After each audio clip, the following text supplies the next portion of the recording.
రైతు గోస పేరుతో బీజేపీ రాజకీయ గోసయాత్ర చేస్తోందని మంత్రి శ్రీధర్ బాబు విమర్శించారు. పెద్దపల్లి జిల్లా మంథనిలోని వ్యవసాయ మార్కెట్ యార్డును శ్రీధర్ బాబు పరిశీలించారు.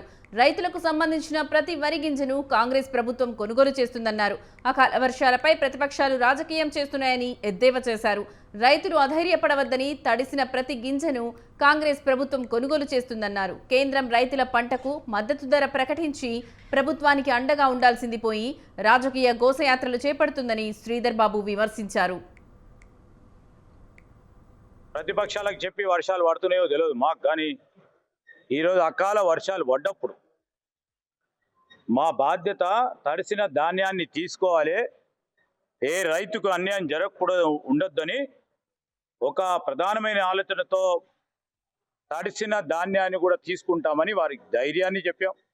మీకు ఆ పాత్ర వహించాలని ప్రజలు కోరిండ్రు. అది కరెక్ట్గా చేస్తే ప్రజలు కూడా హర్షిస్తారు. రైతుకు లేని సమస్యను ఉన్నదని సృష్టించి పోటాపోటీగా చేస్తా ఉన్న ప్రయత్నం. నేను బీజేపీ వారిని అడుగుతా ఉన్నాను, కేంద్ర ప్రభుత్వం వారు కూడా ఉంది, కేవలం కనీసం మద్దతు ధర బలికి ఇక ఏమన్నా చేసుకోండి అని చేయటం మీ నాయకత్వాన్ని కూడా మీరు అడగాల.